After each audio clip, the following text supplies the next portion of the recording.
여러분 안녕하세요. 태조입니다. 오늘 영상 진짜 테슬라 오너분들이라면 두 눈 똑바로 뜨고 끝까지 봐주셔야 해요.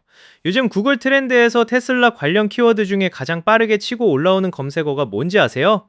바로 테슬라 FSD 유럽이에요. 유럽 테슬라 커뮤니티가 지금 완전히 들썩이고 있거든요. 그것도 그냥 소문 수준이 아니라 실제로 유럽 도로 위에서 FSD가 돌아가는 영상과 스크린샷이 실시간으로 쏟아지고 있는 상황입니다.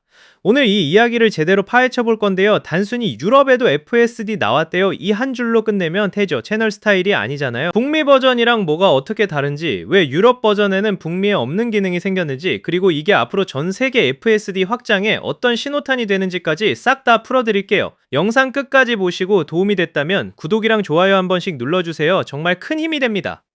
자, 먼저 배경부터 짚고 가야 해요. 테슬라의 FSD, 플레임은 풀 셀프 드라이빙인데요. 정확하게는 FSD 슈퍼레바이즈, 즉 감독형 완전 자율주행입니다. 감독형이라는 단어가 붙은 데는 이유가 있어요. 테슬라 본인들도 아주 명확하게 선을 긋고 있거든요. 이 소프트웨어는 자율주행이 아니고 운전자는 항상 완전히 깨어있는 상태에서 차량을 주시해야 한다고요. 차가 거의 다 알아서 운전하지만 법적, 도덕적 책임은 여전히 운전자에게 있다는 거죠. 그런데 이 FSD가 그동안 유럽에서는 사용할 수 없었어요. 왜냐고요? 미국이랑 유럽은 자동차 규제 체계 자체가 달라요. 미국은 주별로 규제가 조금씩 다르고 테슬라는 캘리포니아 DMV나 NHTSA 같은 기관들과 긴 줄다리기를 해오면서 FSD를 북미에서 서서히 확대해왔죠. 반면 유럽은 훨씬 촘촘하고 엄격한 규제 환경을 갖고 있어서 그냥 소프트웨어 업데이트 하나로 자, 이제 유럽도 써봐요 할 수 있는 구조가 아니었어요. 그래서 지난주에 일어난 일이 정말 큰 사건인 거예요. 네덜란드 차량 인증 기관인 RDW, 즉 라이치스디인스트 포 히트 웨그벌큐가 테슬라 FSD 슈퍼바이즈드를 공식 승인한 겁니다. RDW가 어떤 기관이냐면 네덜란드 내 모든 차량과 관련 기술에 대한 인증 권한을 가진 정부기관이에요. RDW가 왜 자동차 관련 규제를 검토할 때 RDW의 판단을 상당히 많이 참고하고 따라가는 경향이 있거든요. 쉽게 말하면 네덜란드 RDW가 이거 오케이야 라고 했다는 건 유럽 전체 확산의 첫 단추가 꿰어진 거나 다름없다는 뜻이에요. RDW 승인이 나자마자 테슬라가 얼마나 빠르게 움직였는지도 꽤 인상적이에요. 승인 이후 지체 없이 소프트웨어를 실제 도로에 푸시했거든요. 네덜란드 테슬라 오너들이 거의 실시간으로 업데이트 왔다 라며 커뮤니티에 올리기 시작했는데, 그 중에서도 케이스 로렐란트스캅이라는 분이 특히 상세한 영상과 스크린샷을 공유해서 화제가 됐어요. 트위터 계정은 캐럴렌즈 셰프인데 테슬라 커뮤니티에서는 꽤 알려진 분이에요. 이분 덕분에 유럽 FSD의 내부가 어떻게 생겼는지 전 세계 테슬라 팬들이 처음으로 들여다볼 수 있었죠. 지금 유럽에 풀린 버전은 FSD V1 및 2.5이고 소프트웨어 업데이트 번호는 2026.3.6입니다. 그런데 북미를 보면 최근 FSD V1 4.3을 받기 시작했거든요. 버전 숫자만 봐도 유럽이 한 발짝 뒤에 있다는 걸 알 수 있죠. 이건 딱히 이상한 일이 아니에요.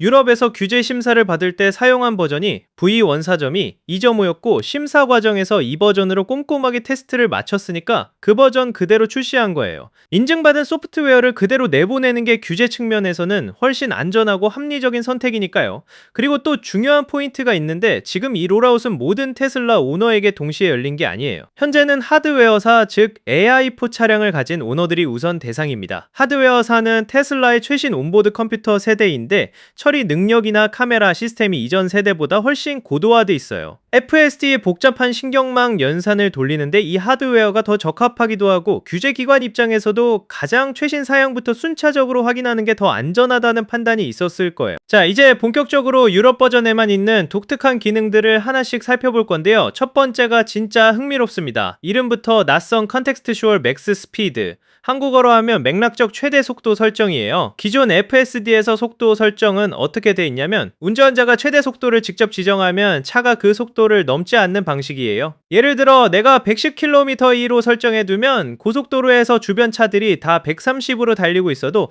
FSD는 110을 지키는 거죠.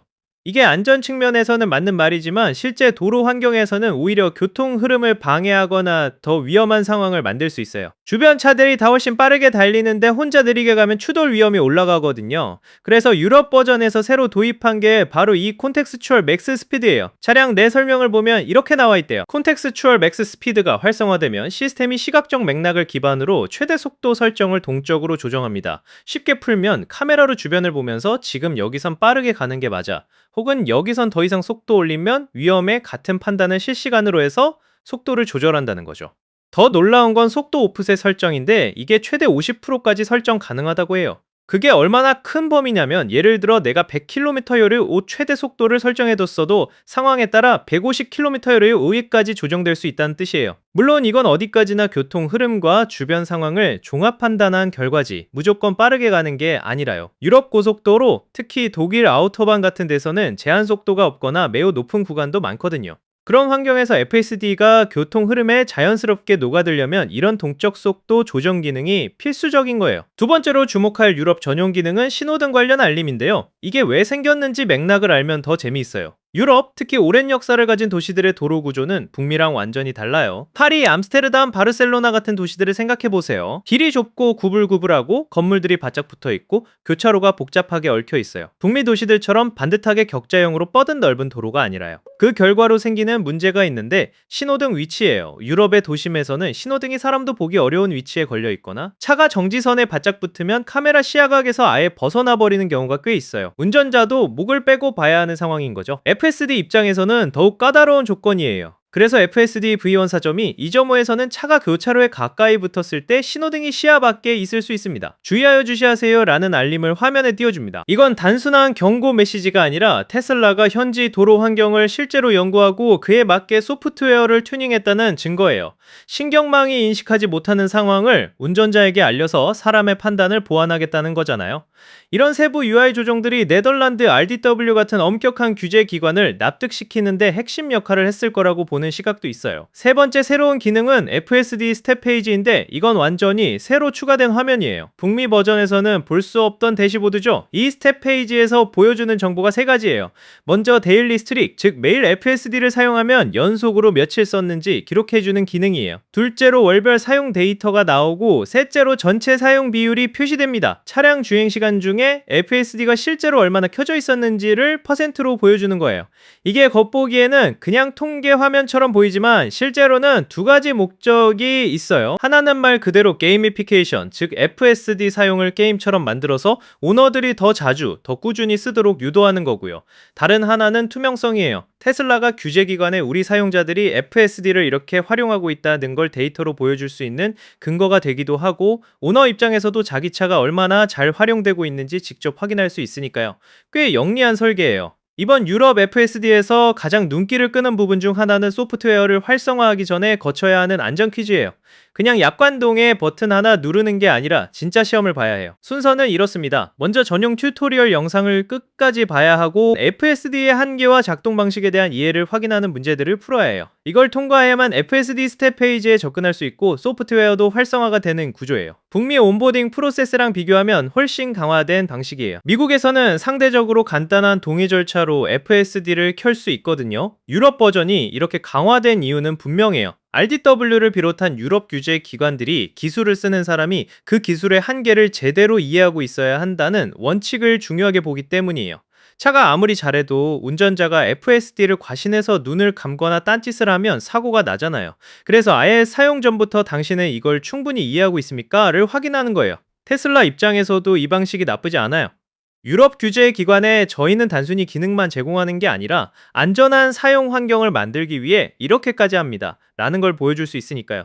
FSD 소프트웨어 자체 얘기도 중요하지만 어떻게 살 수 있는지도 굉장히 흥미로운 포인트예요. 네덜란드에서 FSD를 이용하는 방법은 두 가지입니다. 월정액 구독으로 매달 결제하면서 사용하는 방법과 일시불로 한 번에 구매하는 방법이에요. 일시불 구매 옵션이 있다는 게 왜 중요하냐면 북미에서는 이미 이 선택지가 사라졌거든요. 북미는 지금 완전한 구독 또는 월별 결제 모델로만 운영되고 있어요. 한번 사면 내 거야 이런 개념 자체가 없어진 거죠. 그런데 유럽, 적어도 지금 네덜란드에서는 아직 일시불 구매가 가능합니다. 이게 왜 유지됐는지에 대해서는 여러 해석이 있어요. 유럽 소비자 보호법이 북미보다 훨씬 강력한 측면이 있기도 하고 규제기관과의 협의 과정에서 소비자 선택권 보장이 조건으로 들어갔을 가능성도 있어요. 어쨌든 지금 기준으로는 유럽 오너가 북미 오너보다 더 유연한 구매 선택권을 갖고 있는 셈이에요. 구독형으로 사면 월별로 부담 없이 테스트해볼 수 있다는 장점이 있고 일시불로 사면 장기적으로 더 경제적일 수 있죠. 선택지가 있다는 것 자체가 소비자 입장에서는 좋은 일이에요. 이제 가장 큰 그림을 봐야 해요. 네덜란드 하나에서 FSD가 열린 게 왜 전 세계 테슬라 팬들에게 뜨거운 화제가 되냐면 바로 이 도미노 효과 때문이에요. 앞서 말했듯이 유럽의 많은 나라들이 자동차 관련 기술 규제를 검토할 때 RDW의 결정을 상당히 참고해요.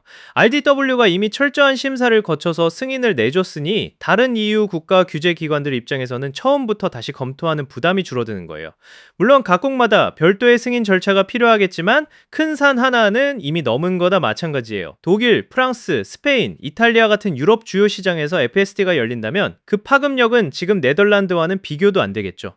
특히 독일은 전 세계 자동차 산업의 심장부이기도 하고 아우토반이라는 고속도로 문화가 있어서 FSD 테스트 환경으로도 엄청난 관심을 받을 수밖에 없어요. 테슬라도 이 사실을 잘 알고 있을 거예요. 이번 네덜란드 출시의 속도와 완성도 그리고 현지 맞춤화 수준을 보면 테슬라가 유럽 진출을 얼마나 철저하게 준비했는지가 느껴지거든요. 콘텍스추얼 맥스 스피드, 신호등 알림, 안전 퀴즈, 스텝 페이지 이런 유럽 전용 기능들이 그냥 즉흥적으로 만든 게 아니라는 거잖아요. 오랫동안 현지 규제 환경과 도로 특성을 연구한 결과물이에요. 자, 여기까지 테슬라 FSD 슈퍼바이즈 유럽 버전에 대해 구석구석 살펴봤는데요. 한 줄 요약이 필요하다면 이렇게 표현할 수 있을 것 같아요. 네덜란드 RDW 승인 하나로 유럽 전체가 달라질 수도 있는 첫 번째 움직임이 시작됐다. 버전은 V1.4.2 2.5 업데이트 넘버는 2026.36 그리고 지금은 하드웨어 4차량부터 우선 배포 중이다. 콘텍스추얼 맥스 스피드, 신호등 시야 알림, FSD, 스텝 페이지, 필수 안전 퀴즈, 그리고 일시불 구매 옵션까지 북미에는 없거나 사라진 것들이 유럽 버전에는 살아있어요. 테슬라가 단순히 소프트웨어를 복사해서 붙여 넣은 게 아니라 유럽이라는 시장을 완전히 새로운 눈으로 바라보고 만들었다는 게 느껴지는 출시예요. 앞으로 어떤 나라가 다음 도미노가 될지 그리고 언제쯤 한국을 포함한 다른 시장으로도 이 물결이 넘어올지 태조가 계속 지켜보면서 바로바로 전해드릴게요. 영상이 도움이 됐다면 구독과 좋아요, 알림 설정까지 해두시면 다음 소식 놓치지 않으실 거예요. 오늘도 봐주셔서 감사합니다. 태조였습니다.